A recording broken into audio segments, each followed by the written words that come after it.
Implosion is kind of a mixture. It's sort of a part horror story and part hostage story, which we haven't really done that much on the show in terms of mixing those kind of genres. And basically, Melinda's being haunted by a ghost who she believes was blown up by a landmine. In unraveling this mystery, she finds a storage area where they're holding unexploded ordnance at the deserted fort in town, the deserted armory. And then this leads to a further development where one of those bombs is missing and in the hands of one of our villains on the show with dark intentions.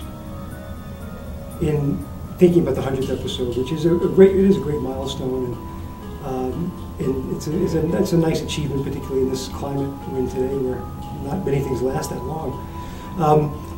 But really, what we mostly wanted to do was give the audience what it seems to like the best, which is a really strong emotional story, a really strong, scary story, something that has a lot of emotional closure, and also a tense subplot that has a little bit of action and just a little more scope than we normally do.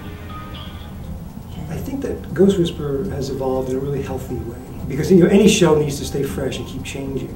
But the challenge is, how do you still keep true to the core thing that the audience responded to in the first place, and that keeps them coming back?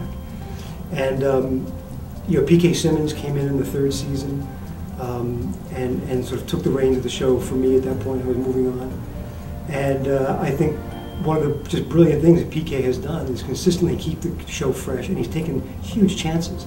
Last season, when Jim was killed off and brought back in the way he was brought back, it took a lot of guts to do that. And PK and the writing staff really are great at keeping it inventive, keeping it fresh, and yet always still the audience who started out with us can still find things that they love about the show and that they still relate to.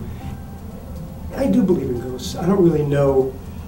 I wouldn't presume to pontificate about ghosts and what I think the rules are or any of that kind of thing.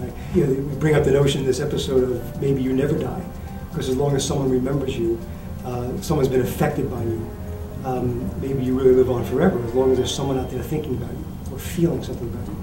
So in that respect, I do kind of believe in ghosts. And really, the show for me has always been about dealing with death. More so than the supernatural of ghosts. It's been about dealing with my own fear of death and my own feelings about death and trying to find ways to make death okay. Whether it's about finding ways to comfort the characters when they've lost loved ones, or whether it's trying to really look at what's left behind when people leave. So those are the themes that I've always been really interested in, and I've been able to work out a lot of my own fears and anxieties about death. And there you have it. I'm John Gray. Please tune in for Implosion on Ghost Whisperer, Friday night, CBS, 8 o'clock.